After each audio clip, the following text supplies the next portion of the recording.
Good evening and welcome to another edition of Friday Night Lights. I'm Jay Pushkar. We'll hear from Mike Fenner and Tom Decker throughout the show. While Region 6 took center stage Thursday night in boys basketball, plenty of action in Regions 5 and 3 locally this evening. Beginning in Summit Township, Aaron Collins and Erie First hosting Girard right away. Collins wasting little time.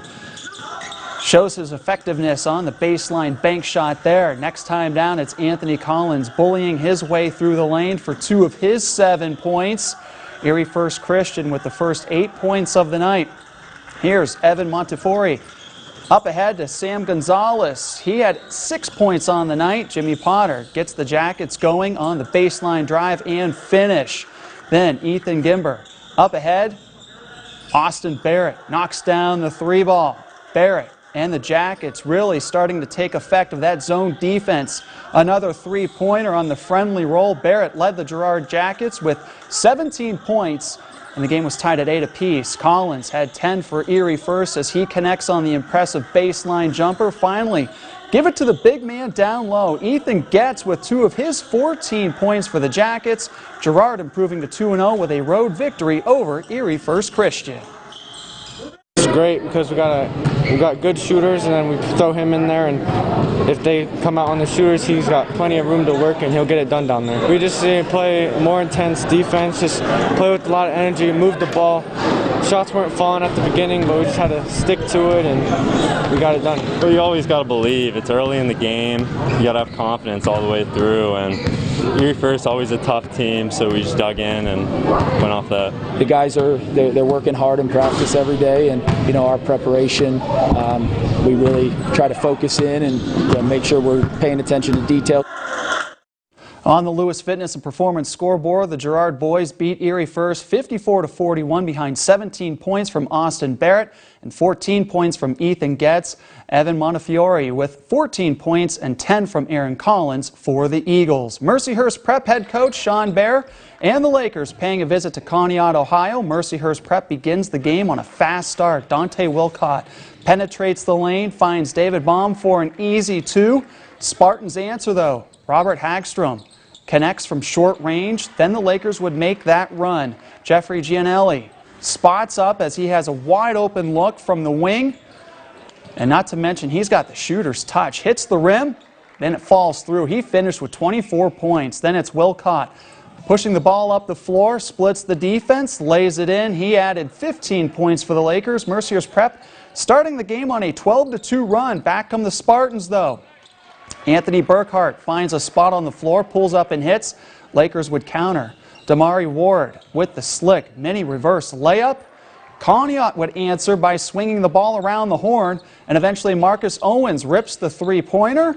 However, Mercyhurst Prep would hold off Conneaut. They grind out a 64-53 victory over the Spartans. Send it over to Mike Fenner. Mike, good evening. Good evening, Jay. In Region 5, the only remaining unbeaten team heading into the night resided in Fairview, but the Tigers had to take that 2-0 record on the road for a tough order against the Corey Beavers tonight as we head out to East County. They're late in the fourth quarter. Tigers with an 8-point lead trying to hang on. Corey looking to come back. Ryland Smith takes this one in himself and cuts the lead to 6 going glass. Beavers not finished. Again, it's Smith knocking down the 3-ball here from the top of the key after Corey has to regather itself here offensively. Knocking it down from the outside. Coming here as Corey gets this shot to go. Long possession there as the Beavers get it done from the top of the key and working that clock as well. Within 3 now. Fairview would not be denied, though, as they would come up with a big defensive play. Coming up with a steal. Jeremy Frizeo would come up with it and help preserve the lead as the Tigers go on to hold on to this one, 56-50 out at Corey. Next, we head out to Titusville where the Rockets are playing host to the Harbor Creek Huskies in the first. Harbor Creek's Cody Smith getting things started in the post.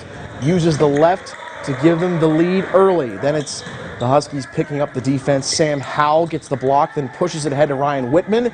Check this out. The throwdown in transition. 8-0 lead for the Huskies, and Whitman not finished here. Next possession for Titusville. Another tip pass. Jaden Rocco grabs it, gets it up ahead, and Whitman's got another throwdown. He's feeling himself right there. He had 6 points, and Tom Decker got them all. The Huskies were just running all night long, and up ahead Gavin Ennis for 2 more. Harbor Creek getting it done on both ends of the court tonight.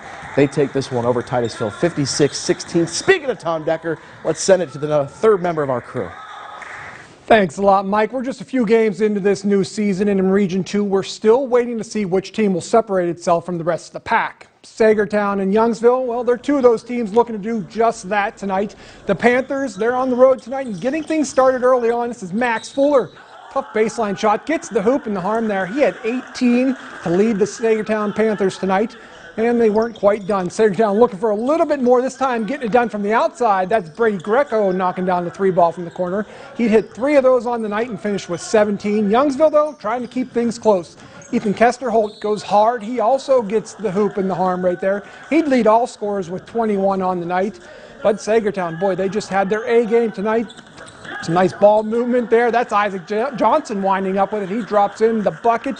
Panthers, boy, they pull away in the second half in this one. They take this one 59-39. Let's go to the Lewis Fitness and Performance scoreboard now. And the Cambridge Springs Blue Devils pick up their first win of the year, beating Iroquois 58-26. Cochranton was also a winner tonight, 60-33 over Eisenhower. And we also had Greenville downing Slippery Rock 58-49 on the road. Moving on to some girls hoops action now. We go to Meadville. They were playing host to Slippery Rock. We're going to pick it up in the fourth. Meadville's Jasmine Smith working that baby hook. She gets it to go. That put the Dogs up 55-16. Then on the out-of-bounds play, Slippery Rock gets in the lane there. That's Anna Kolbeck. She comes away with the steal and the easy lay-in. More from the Rockets here, trying to keep pace, I guess you'd say. Ella McDermott, she's got the nice strong drive and the little scoop shot. That's good for 2 more. Bulldogs were just too much tonight. This is Carly Longo. She did it all night, dialing this one up from long range. She had 4 of those on the night and a team-high 16 points. Meadville rolls in this one, 62-27. Gentlemen, that's it for me. Let's send it back to you.